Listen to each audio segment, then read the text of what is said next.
Dear comrades, today the 23rd Party Congress of the Communist Party of India Marxist is opening here at Kannur. As many of you are aware, Kannur has a valiant history of a series of historic struggles by peasants and working class against exploitative class relations that were sought to be protected by the imperial regime in the last century. Kannur is hosting the party congress for the first time. Prior to this, 4 party congresses have been held in Kerala at Palakkad, Kochi, Thiruvananthapuram and Kozhikode. Kannur is the birthplace of Comrade AKG, a towering communist leader in the country. Comrade Azhikode Raghavan, who was martyred while serving as the convener of the Left Front, was also a native of Kannur. The CPIM's former state secretaries, Comrades C.H. Kanaran, E.K. Nayanar, and Chadiyan Govindan also hailed from Kannur. It needs mention here that Parappuram in Kannur district was the venue of the meeting held in 1939 December, which resulted in the formation of the Communist Party in Kerala. The comrades who participated in the meeting were activists of the freedom movement and were then functioning within the Congress as leaders of the Congress Socialist Party. The conference elected Comrade P. Krishna Pillai as the first secretary of the Kerala State Committee. Krishna Pillai is a legendary figure, and the name Comrade in Malayalam Saghav is associated with his name. 2 years prior to this, in 1937, the first cell of the Communist Party in Kerala was formed with the participation of S.V. Ghate. The communists have been in the forefront of anti-imperialist, anti-feudal struggles and have been the leading lights in the agitations of the working class for a decent livelihood and civil rights. In the 1940s, party comrades led heroic struggles against the oppressive feudal relations and rag trending.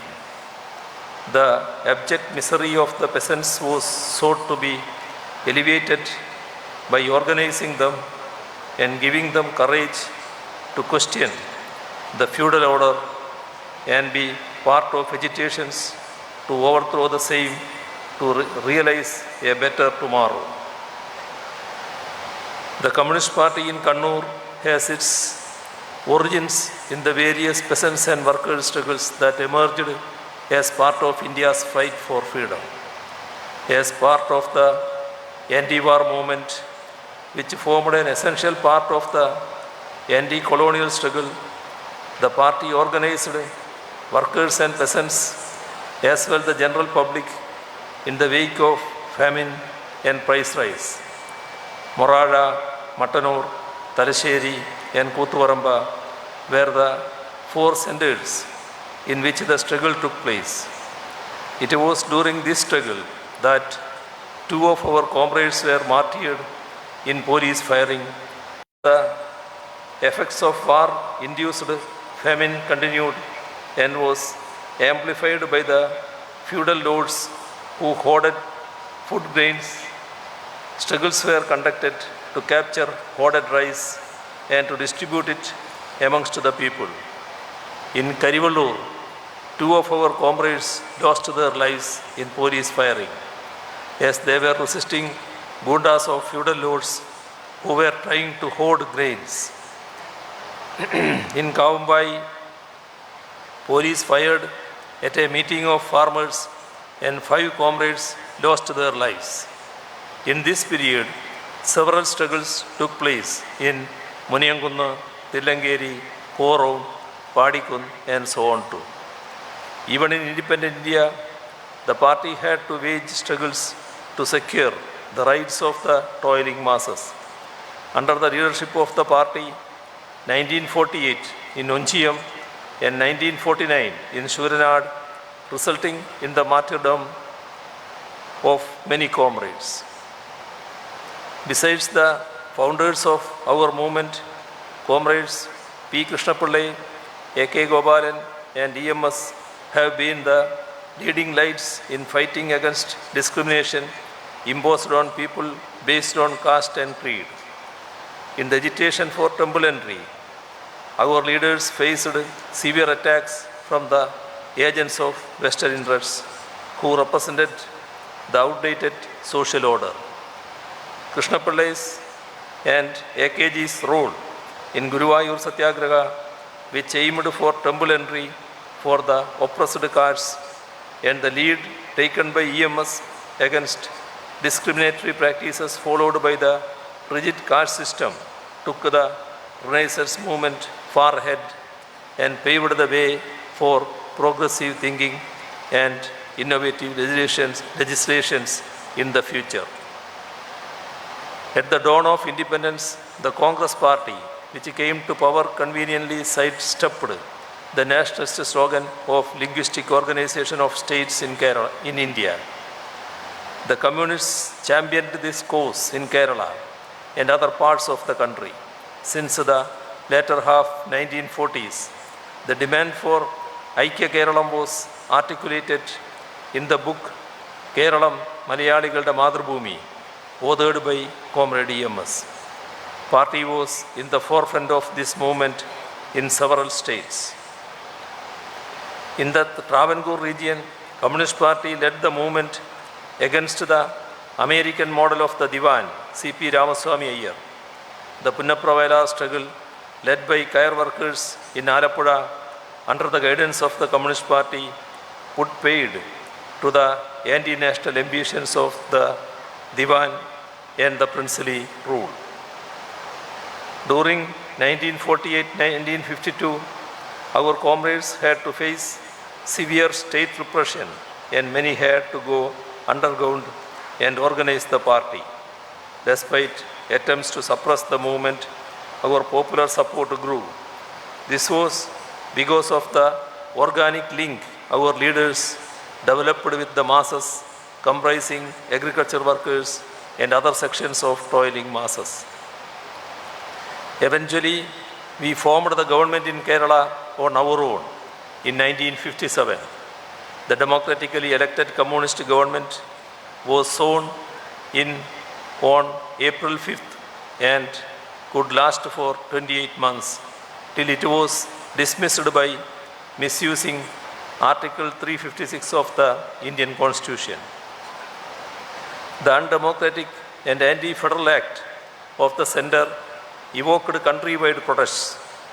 The vested interests in Kerala joined hands based on caste and communal politics against progressive measures initiated by the communist government in land relations and refused to abide by the central fiat to break the strike of central government employees in 1968 by deploying paramilitary forces.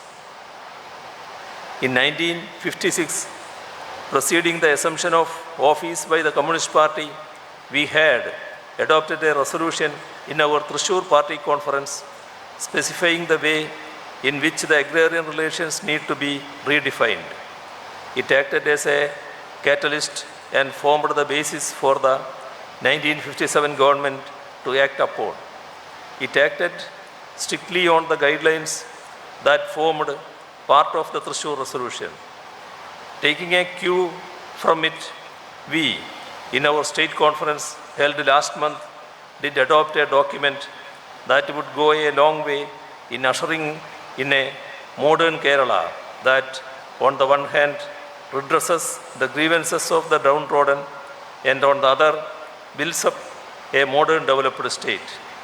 I am happy to assure the party Congress that the present LDF government will act on those lines. Our party had to brave the excesses of the regime during the emergency of 1975-77. We could effectively counter all designs of the ruling classes to break our party and keep it permanently out of to form government. A minuscule minority, a dismantling of the public sector, free movement of speculative capital, concessions to the corporate rich are the measures which have caused widening of economic inequality and deterioration of standards of living of the poor. The Congress and BJP governments have been following the same set of policies.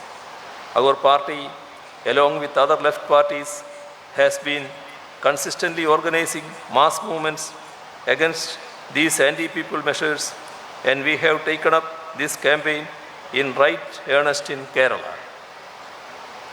We have shown the way not only in the field of struggles but also in successfully implementing alternative policies within the limited power available for the state government.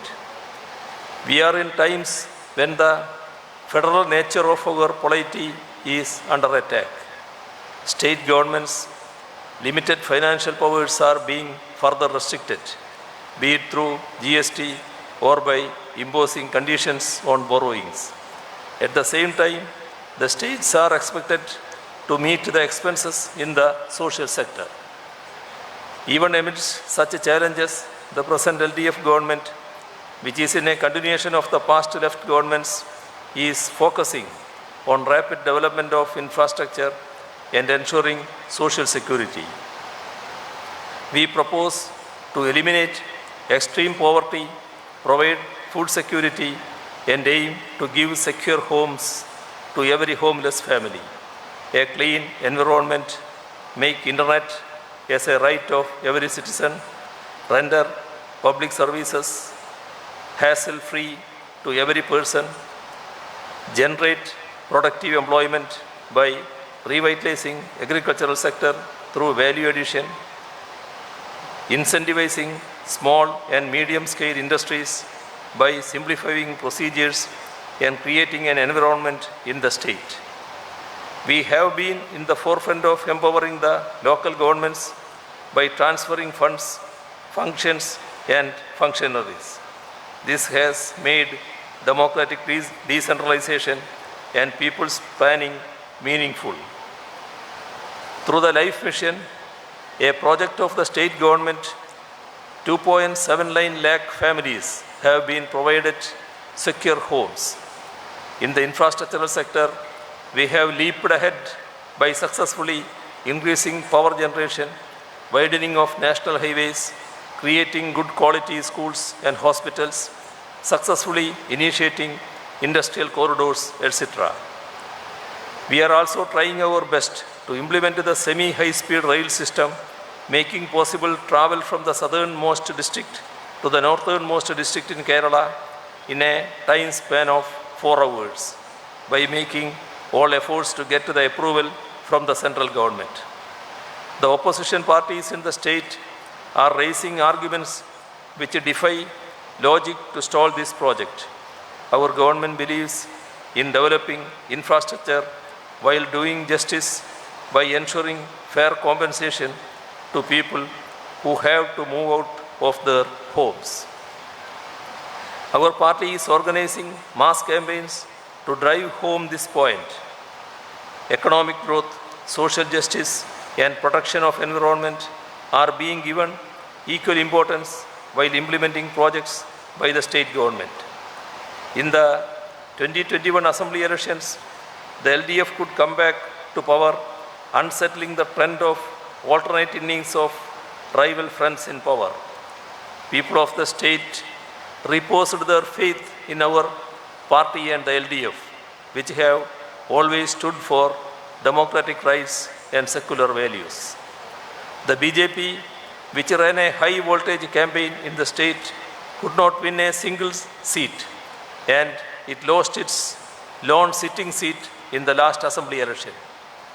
The vote share of the BJP came down from 15.01% in 2016 to 12.47% in 2021.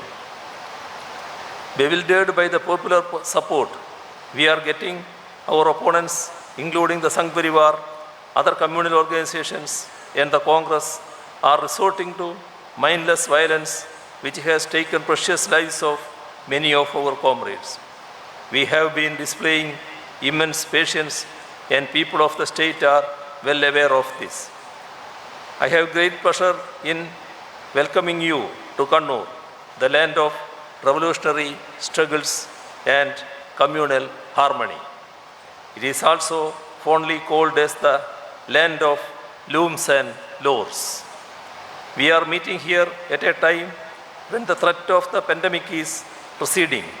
It is with great enthusiasm that our comrades have taken up the task of organizing this historic party congress in Kannur.